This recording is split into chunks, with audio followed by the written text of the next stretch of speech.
LSU and OU, we've got your final preview and prediction. It's Locked on LSU. Let's go.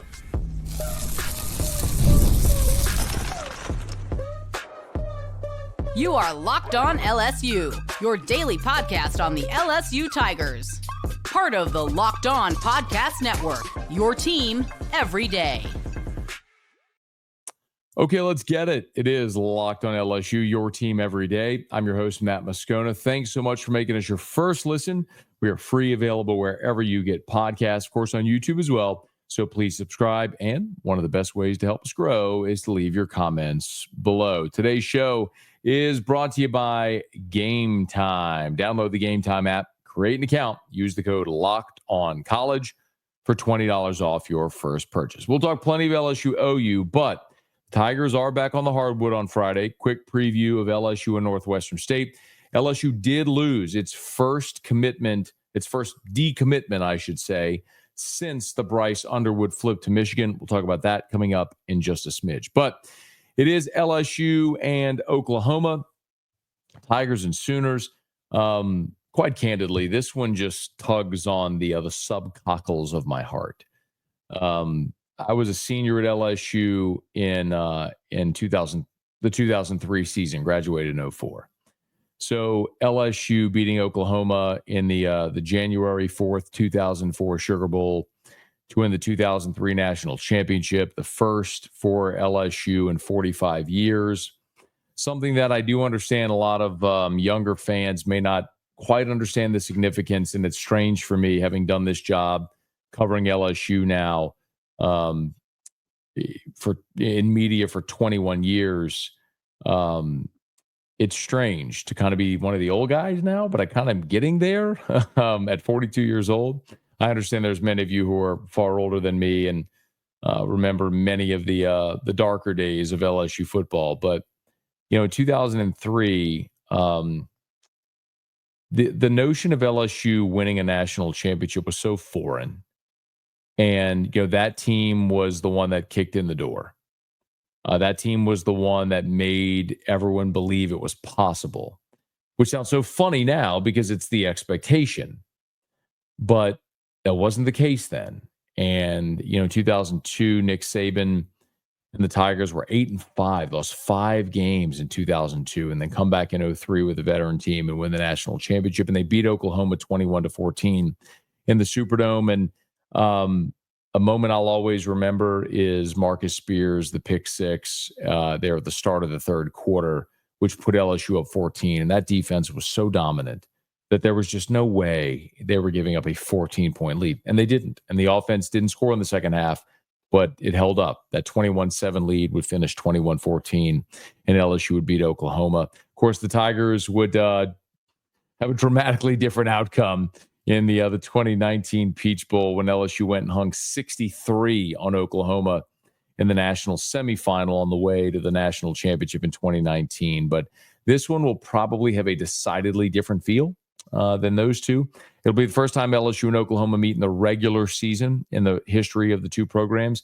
And it's something that, quite honestly, I'm looking forward to potentially becoming that Thanksgiving weekend rivalry. Listen, we all know Oklahoma and Texas are giant rivals, and that's not going to change. Nothing that happens between LSU and Oklahoma will ever change that. It'll never minimize the importance of that rivalry. But that's also a rivalry game that's played in October. And because Oklahoma no longer plays Oklahoma State in Bedlam, they don't have a rivalry weekend opponent. And LSU, as we know, doesn't have a traditional geographical rival.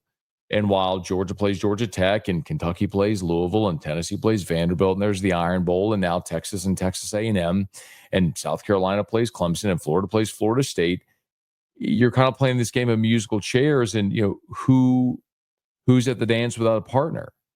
And if you're LSU, you're looking around and you go, well, it's Oklahoma, it's Missouri, or it's Arkansas. And if you give me the option of the three, I'd rather let Missouri and Arkansas continue to play their silly battle line trophy game and see if LSU and Oklahoma can develop something really special here on rivalry weekend. So this will be an interesting game because by the time you get 11 games into your season, You are what your record says you are.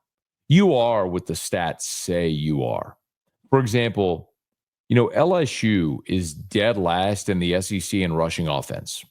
There's nothing that you or I or anyone can say to spin LSU's running game.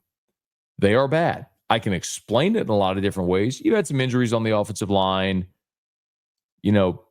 Obviously losing John Emery hurt. There's things that we can look at. But the bottom line is you're not a good rush offense. We know that about LSU. Well, when you look at Oklahoma, there's things we know about them as well. This is an Oklahoma offense that is atrocious. Oklahoma is 16th in the SEC, dead last in passing offense. They are dead last in total offense. They are 10th in rushing offense, and they are 15th, second to last, in scoring offense. This is an Oklahoma team that is atrocious. They have had 4 injuries along their offensive line, and they will be without their top 6 pass catchers Saturday in Tiger Stadium against LSU. You couple that with Jackson Arnold, who is a redshirt freshman quarterback in his first season as a starter, and the recipe for OU to be really good offensively, quite honestly, just isn't there. When you've gone through 11 games, you are what you are. And this is an Oklahoma team that right now, through 11 games, is one of the worst scoring offenses in the country. They're 88th at 26 points per game. When you look at conference games, Oklahoma scored 15 at home against Tennessee. They scored 27 against Auburn. The game-winning score was a pick 6, by the way. So their offense only put up 3 scores. Against Texas, they managed a field goal. Against South Carolina, they scored 9, being blown out 35-9 at home. Against Ole Miss, they scored just 14. Against Missouri, they scored 23. And then, as we know, against Alabama, they won 24-3, but they obviously had 3 turnovers, including a pick 6 in that ball game. This is not a good offensive football team. Their high water mark for scoring in a conference game is the 27 against Auburn. And remember, one of those touchdowns, the final touchdown, was a pick 6. I know LSU's defense isn't very good, and I know we all watched Oklahoma last week against Alabama go win that game. And they had a very, very steady plan of a power running game with Jackson Arnold running the football more than 20 times in that football game. It was north and south downhill running.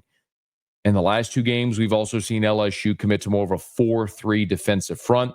Brian Kelly has said they've done away with the star. They put Devon Keys in as an outside linebacker, and they've gone with a more traditional 4-3 against the last 2 opponents. And it's helped, certainly helped against Vanderbilt, and they were able to stop the run, quite honestly, against Florida. Florida didn't move the ball up and down the field against LSU. That was a game where LSU controlled the entirety of that game, just couldn't finish drives. But when you look at where the other side of the ball, how it may go, while LSU's last in rushing offense, they're second in the SEC in passing offense, and they're first in sacks allowed, meaning LSU, even with the 7 sacks allowed against Florida, LSU's only allowed 13 all year. 13 sacks all year. That's still the best number in the SEC. Oklahoma, 4th in the SEC in sacks. They average 3 a game. The bottom line for this game is pretty simple. If LSU can keep Garrett Nussmeier upright and he protects the football, both of these teams in turnover margin are right around 500. LSU is minus a couple on the season. Oklahoma is plus 1 on the season. They're right, again, through 11 games. You're right there around 500. So if Nussmeier protects the football and the offensive line can keep him upright, Oklahoma's pass defense allows over 200 yards a game. The opportunity for LSU is through the air, passing to set up the run, not the other way around. The bottom line, Oklahoma offensively, not very good. Defensively, their front 7 is very good against the run, but they're vulnerable on the back end. If LSU can play with a lead and make Oklahoma have to throw the football, that is the key to this game for LSU. It is simple. The key for LSU against Oklahoma is make Jackson Arnold throw the football to beat you. A week ago in that win against Bama, he was 9 for 11 for 68 yards. The quarterback for Oklahoma threw for 68 yards, and they won by 3 touchdowns because they were very good in their defensive front 7 and limiting Alabama's running game, and they forced 3 Jalen Milroe turnovers. If you're LSU, it's easy. Protect the football, keep Garrett Nussmeier upright, and you should win this game. I think LSU will. I have LSU 27-17. I do think this is a relatively comfortable win for LSU. I know the Tigers haven't been great against the number in Vegas, but it's hard for me to look at this Oklahoma team, especially one of the angles I love is the field storm fade. The week after a team has a big win and their fans storm the field, fade them the next week. So giant win at home, storm the field. Now they got to go on the road to LSU and an LSU team that played a pretty complete game against Vanderbilt last week. I do like LSU on Saturday against Oklahoma. Give me the Tigers to win 27-17. Okay, it is Locked on LSU, your team every day. We'll get to a quick LSU basketball preview against Northwestern State, but when we come back, the Tigers do suffer their first decommitment of the 2025 class since the Bryce Underwood flip. We'll get to it next. Locked on LSU, your team every day. It is LSU and Oklahoma, and it's not too late to be in that number. Game Time can make it happen. It's my favorite ticketing app. It's the only ticketing app that gives you complete peace of mind with your purchase. You can filter only incredible deals on great seats with Game Time picks. You can see the view from your seat on your phone before you buy. They have all-in pricing. You got to turn that feature on, and when you toggle, it'll show you the total cost up front. So it's not like by the time you get to checkout, all these fees are dumped on and then you see the price. It's all in pricing up front. Turn that feature on. When you toggle, you'll see it right there. And there's so many ways to save money on tickets, no matter when you buy. Game Time Picks shows you only the best values on tickets. They even have last-minute deals up until the start of the event, even an hour after it starts. So if you want to be there for LSU and OU, a great way to do it is through Game Time. Take the guesswork out of buying tickets with Game Time Picks. Download the Game Time app, create an account, use the code LOCKEDONCollege for $20 off your first purchase. Terms apply. Again, create an account, redeem with the code LOCKEDONCollege. That's LOCKEDONCOLLEGE for $20 off. Download Game Time today. What time is it? It's game time. One thing I don't love about LSU playing Oklahoma is the Tigers are going to wear purple jerseys, white helmets, purple jerseys, white pants. Listen, if you follow my content, you've heard me preach about this before. I'm not going to go on a rant. I know a lot of people like the purple jerseys, like this combo. You think it's fire. Here's all I'll say. In the history of LSU football, if you look at the greatest moments ever, from Billy Cannon's run to Burt Jones to Brad Davis, to the Bluegrass Miracle, to the bring back the Magic game in 95, to beating number 1 Florida in 1997, to Jacob Hester in 2007, all the great Tyrann Mathieu Honey Badger plays, Joe Burrow with the EAUX on his name on senior night in 2019. The greatest moments in the history of LSU football have all come with LSU wearing its classic uniform. You've built a brand around it. Maybe the best analogy I can give you is like, let's say someone wanted to open a McDonald's and they decide they're not going to put the McDonald's sign out front. You know, the golden arches with the red base. Still McDonald's. Still going to call it McDonald's. Still going to sell Big Macs. But that brand is something that people drive down the street. They see that, they know exactly what it is. Why would you limit the thing that is so identifiable for your brand? And I know there's a lot of people say, well, look at Oregon. Oregon wears 1 billion uniforms. Yeah, they do, because Oregon had no brand. Oregon had no history. They built it around that, and good for them. Very smart marketing play. LSU doesn't need it. And people say, well, the recruits love it. You know who doesn't mess with their classic uniforms? Ohio State, Michigan, Alabama, Notre Dame, Texas, USC, all teams, Oklahoma, all teams that seem to do pretty well in recruiting. Listen, you want to wear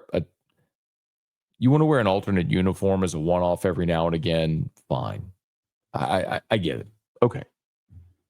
But LSU and Oklahoma, two classic traditional brands in college football, two of the greatest brands in college football, playing as SEC opponents for the first time ever. And LSU is going to be wearing some silly alternate uniform. Not okay. As much as LSU preaches about the value of the brand and the three letters, they're completely eroding that. Because the bottom line is, no matter where you go on planet Earth, the most identifiable thing associated with Louisiana State University is the LSU football team. And when people turn on the TV or they turn on SportsCenter, they see highlights or pictures, and they see that uniform, they know who it is. And when you choose to wear something else, you are devaluing your brand in the same way that if you were to open a McDonald's and you didn't put the golden arches out front, you are only hurting yourself. So I hate it. I'm not going to yell about it because everyone knows how I feel. In a vacuum, do the white helmets, purple jerseys, white pants look good? If they get the stripe rights, sure. In a vacuum, they're fine. But it's not LSU's brand. And to do something voluntarily to erode the thing you have spent a century, 131 years of LSU football building, doesn't make a lick of sense. In 12 games this year, LSU will have only worn their traditional white jerseys with the gold helmets 5 times. You will have worn alternate uniforms 7. Alternate uniforms more times than you wore your traditional uniforms. And that sucks. There's no other way around it. It sucks. But no one at LSU asked my opinion. So I'll get off my soapbox. Just suck it up and live with it. LSU football did lose a commitment on Thanksgiving Day. So Jesse Harold is a 4-star defensive end out of Tampa. Committed to LSU back in June. He is a 6'4", 230-pounder. In the composite, he is a composite 4-star, so a consensus 4-star. All the major recruiting services have him as a 4-star. He's the number 144 overall prospect in the composite, the 19th best edge rusher. The highest he is rated in any of the services on 3 has him as number 151. The lowest, ESPN has him as number 236 overall. And he is expected to flip from LSU to Florida State. So again, a Florida kid who's expected to flip now to Florida State from LSU. I don't look at that necessarily as a gigantic surprise. That's not one of the players we were keeping an eye on as a potential flip. Derek Meadows is one we've talked a lot about. Mike Tyler, the tight end from Columbia, South Carolina, who many think might end up staying at home and playing for the Gamecocks. Those are ones that we've talked a bit about. Tyler Miller, an offensive lineman from Mississippi, who has reaffirmed his commitment to LSU, which is fantastic news. Listen, you never want to see a player leave your class, especially so late in the process. The bottom line is this is something that happens both ways for every program. As you get closer to signing day, there's going to be players that you gain and there's going to be players that you lose. A year ago, 40% of LSU's signing class were flips. I mean, remember when Jimbo got fired at A&M, think about the late flips that you had. You flipped Gabe Relaford. You flipped Cohen Eccles. You flipped Weston Davis. You flipped Dominic McKinley late in the process. And you almost had Terry Bussey until the A&M booster stepped up and said, okay, enough. We've lost enough. We're just not losing Terry Bussey too. We're going to pay him whatever. And they did. And they kept Terry Bussey. When I look at LSU's, there's 2 ways to look at this. One is the class as it exists without Jesse Harold, and then that position group as well. So we'll start with the position group. Remember, you're going to lose Braden Swinson. You're going to lose Savion Jones. You are going to return Deshaun Womack, a former 5-star. The aforementioned Gabe Relaford, who played a lot this past year. I am very bullish personally on Kalaj Cobbins, who I think is going to be a terror off the edge when he gets his opportunity to play. He was unblockable at times in fall camp, but it also probably is a spot where on that defensive line, both on the interior and at end, you're going to be looking in the transfer portal for an immediate impact player. The Tigers have some really good young players who I just mentioned. Womack's a former 5-star. Relaford played very well this year as a true freshman when you needed him. I'm very big on Kalaj Cobbins. Dylan Carpenter's another young player at defensive end that they like a lot. So you've got some young talent there, but you're probably, regardless of Jesse Harold, you're probably going to have to supplement a defensive end in this portal class no matter what at that defensive end spot. So we'll see where Harold goes. The thing that I'll always remind you is if you do miss out on a prospect, it's always better if you lose a prospect, a team outside of the SEC. You never want to lose Devontae Smith from a meet to Alabama. You never want to lose Dylan Moses or Christian Harris to Alabama. If you lose Joe McKnight to Southern Cal, okay, you're never going to see him. That eases the sting a little bit. So for the Tigers right now, 25 commits for the class of 2025. Harold becomes the first prospect since the Bryce Underwood decommitment to decommit from LSU, and it doesn't seem like that has anything to do with Bryce Underwood, probably more so in-state Florida State, putting on a hard court press late for a kid out of Tampa and doing what they needed to do to get him. One of the things I'll remind you, and if you missed this episode a couple episodes ago, I'd highly recommend you go back and listen or watch, but I gave you a full breakdown of LSU's NIL and transfer portal strategy. And I gave you as much information as I possibly could to try to explain all this. But one of the things that's happening right now in this culture in college football is you have players in the middle of a signing class being over-offered by other programs. And so the program that has them committed kind of have to make a decision. Do we overpay for a guy in the middle of our class or do we let him walk? So as to move it away from LSU, I gave an example. There were 2 players a couple of weeks ago from Alabama that flipped to Nebraska. Well, those were guys in the middle of Alabama's class that Nebraska was willing to come in and overpay for, and Nebraska and Alabama wasn't.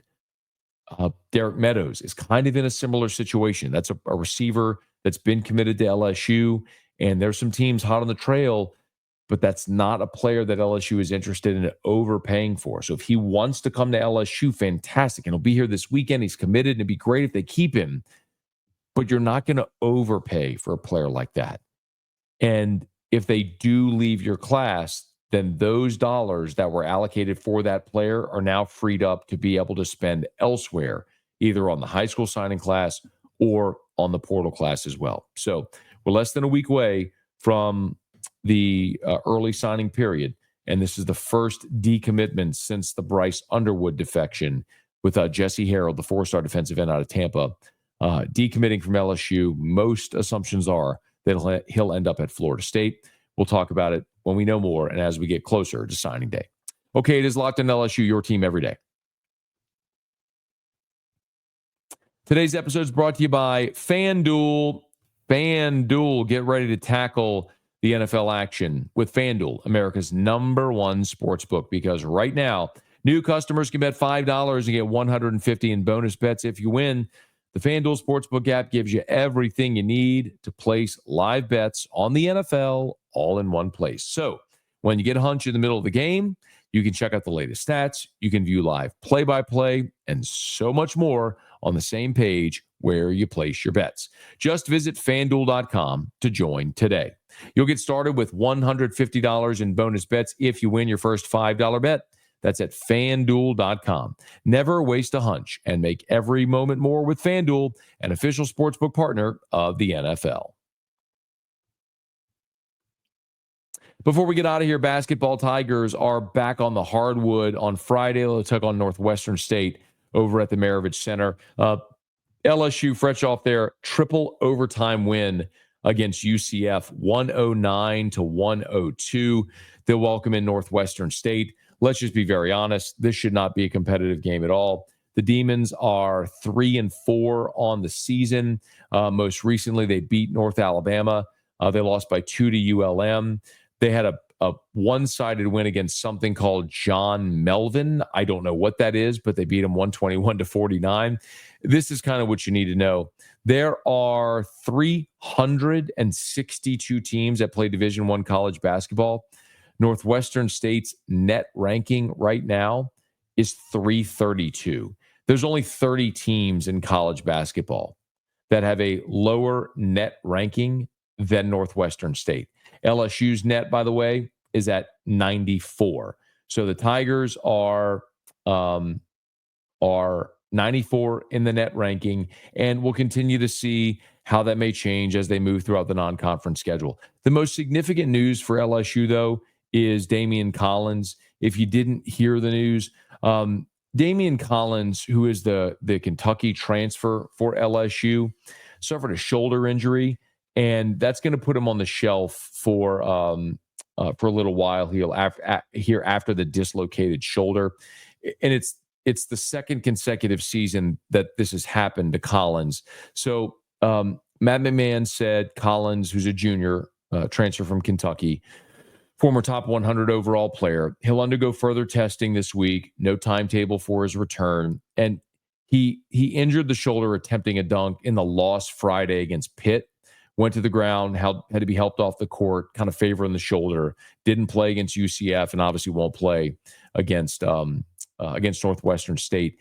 And this has been a guy that's provided really valuable minutes. He is through the first 4 games, had 25 points, 21 rebounds. He's 6'10", he's long. He's a former McDonald's All-American. This is a guy that has provided great rim protection and the ability to finish around the rim, which clearly hurt in the game against UCF when the big freshman, the 7-foot freshman from UCF, really did work around the rim for LSU, for UCF against LSU, until he went into foul trouble. Now, redshirt freshman Corey Chest has played incredible with Damian Collins out. Robert Miller could be another player to keep an eye on, and Derek Fountain, who returned, also could provide some front court depth. Fountain's a senior, second-year player at LSU, transferred in from Mississippi State. So the game itself, I don't know, against Northwestern State with a line that's 20. I'll tell you the line right now. It's currently sitting at 20.5 at FanDuel. But this isn't necessarily going to be a super competitive game. What you want to see LSU do is really control the paint and get some of those guys there in the front court. An awful lot of experience with Damian Collins out. Get guys like Corey Chess, some of these younger guys, even more minutes. And we do expect that LSU's backcourt, those transfer guards, have been so good, including Jordan Sears, who scored 25 against UCF the other night, to play really well. So if you're looking for something to keep an eye on if LSU can dominate the paint, even without Damian Collins, Friday night against Northwestern State. Okay, that'll do it for us here on today's episode of Locked on LSU. Thanks so much for making us your first listen every day. Now, for your second listen, go check out Locked on SEC with our guy, Chris Gordy. You can find Locked on SEC on YouTube or wherever you listen to podcasts. Speaking of podcasts, we are free, available on every podcast app. So if you're listening, please subscribe on your favorite podcast app. Rate us, leave a review. If you're on YouTube, smash that like button, subscribe to the channel, hit the bell so you're notified whenever we post a new video. Leave your comments. One of the best ways to help us grow is leave your comments below. Maybe leave me your score prediction for LSU and Oklahoma. Until next time, it is Locked on LSU, your team every day.